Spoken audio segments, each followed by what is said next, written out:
A quick introduction into one of our huts and the check-in description and handover that each guest gets as they're checking in. If we start at the left of the hut and work round all the way to the bathroom. So you've got smart TV on the wall with the usual smart features. Just remember, if you log into Netflix or the likes, to log out when you leave.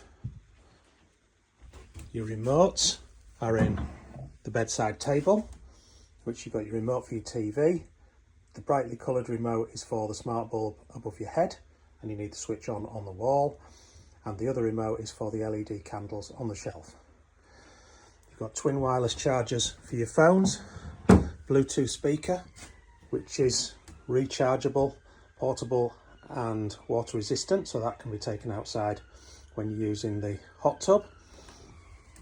You've got storage baskets under the bed, storage baskets along the end of the bed, and also there's nothing behind the storage baskets under the bed, and it's a king size bed, so you've got storage for bags and cases behind the storage baskets. Also under the bed you'll see the 4 grey cushions at the head of the bed. These are for the table and chairs outside. We just ask that you bring them in when it's damp or overnight. Also, you'll see there's a runner with hearts on under the bed. That is to lay down on the floor in the hut, so that when you're in and out of the hot tub, go to the bathroom, go into the fridge, etc., you're not making the floor wet for yourselves later on.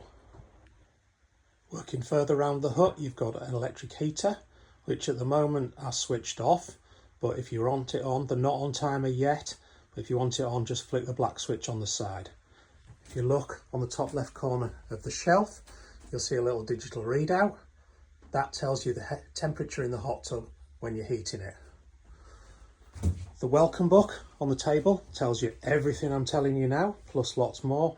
Lots of tips on using the hut, lots of tips on the area, etc, etc. And also both myself, Andrew, and Claire's numbers are in the front of there, so if there's any problem whatsoever, if you want any help with anything, feel free to text or ring us.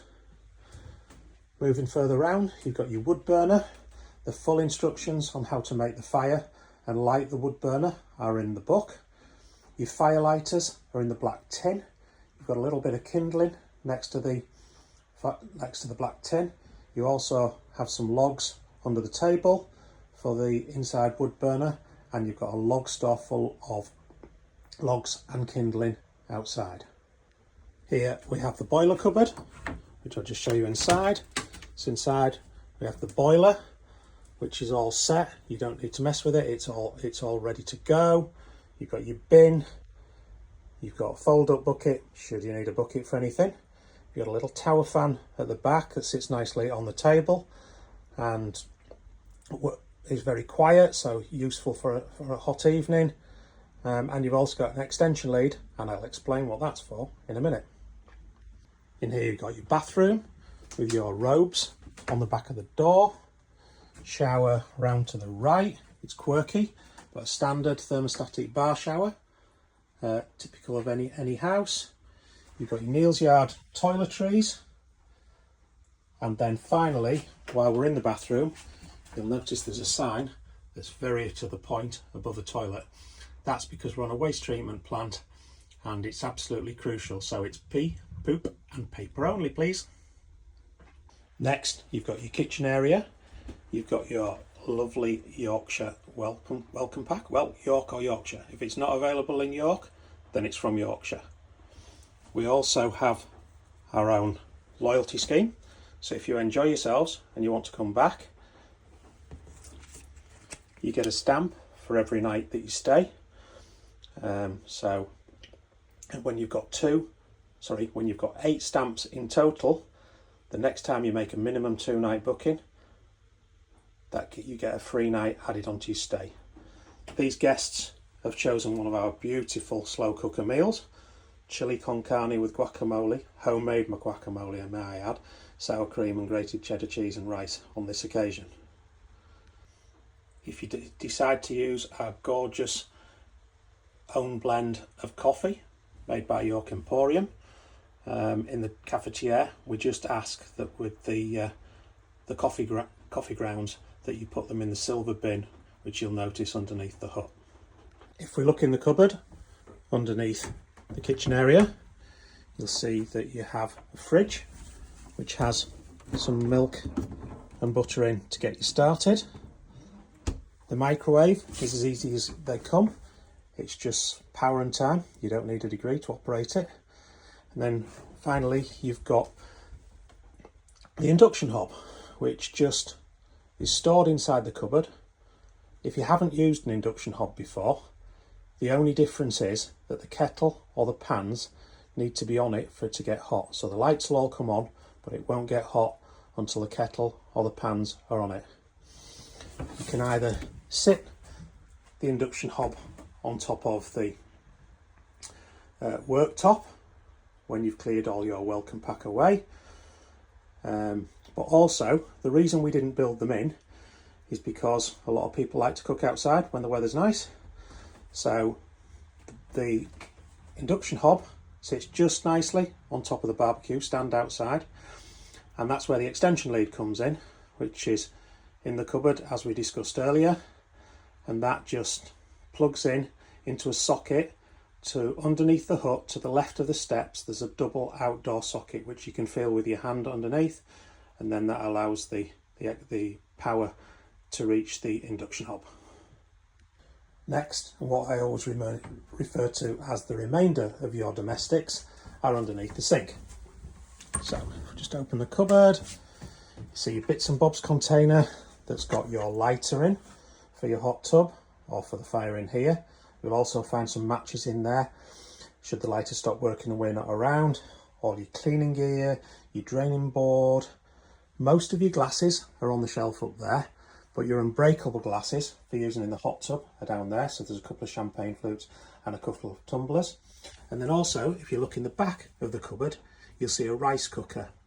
So if you've ordered a slow cooker meal and you've finished with the slow cooker, as you can imagine in this area, there's a place for everything. So the slow cooker, once cleaned, just sits in the back of the cupboard with the lid upside down and the rice cooker on top of it. You should really want for nothing as well. In there you've got cooking oil, vinegar, tin foil, all your condiments are up there. So really, you just need to bring yourself and your personal belongings. The only thing left to cover now is to talk you around the hot tub. So let's go outside and have a look at the hot tub. And finally, the bit you've all been waiting for is the instructions on the hot tub. So, fire's already made. If you have a look in here, you'll see the best way to make the fire. It's affectionately known as a kindling sandwich. So a row of logs with a couple of firelighters on, handful of kindling and another row of logs on top. Apparently it's the way the Scandinavians make it. Make sure the air is fully open on the vent at the bottom, and all you need to do is light the firelighters. That will burn for about 45 minutes to an hour, probably an hour. So I always set a reminder in my phone. When it's burnt for that length of time, run the bubbles in the hot tub, which I'll show you where they are in a minute, where the blower is. Switch for the blower. Run that for 20 to 30 seconds to allow all the water in the hot tub to mix up and so make sure there's not cold pockets anywhere at the bottom. And then, depending on the weather, in the summer I would then add another 2 to 3 logs after checking the temperature inside the hut. If the temperature's over 30 degrees, I would only put on another 2 to 3 logs. In the winter, when it's starting to cool down, you will need to fill this again as you see it, without the firelighters and without the kindling, and allow that to burn again for another 45 to 50 minutes, and then you may find you need another couple of logs. Caution is the best approach. Make sure that when the hot tub is up at around over 30, do not put too much wood on. As I said, the optimum temperature is 37 to 40. You really shouldn't get in it above 40. You have an insulated cover on top of the hot tub, and as long as you're disciplined and keep this on when you're not using it, it really doesn't lose much heat. Even in the winter, in the depths of winter, overnight with the cover on, it only loses 4 to 5 degrees. The controls for the hot tub around the back, so you'll see bubbles and lights. You can also reach these obviously from inside the tub. For your robes, a net to get any leaves or anything that may drop out. There's a pool mat which we keep underneath the hut and just sits nicely in front of the steps for you to take your flip-flops or Crocs or whatever you choose on and off, and you're not doing it on top of the stones. Hot tub cover folds in two. When you're taking it off, just fold it in half, lift it off, and on these smaller hot tubs it's very light and just sits on this stand. On the larger hot tubs it may be better for a couple of you to lift it off together. And that's it. Any problems with lighting the hot tub or getting it going, just text or call Andrew or Claire and they'll be happy to help. The message is, if you're struggling, don't struggle.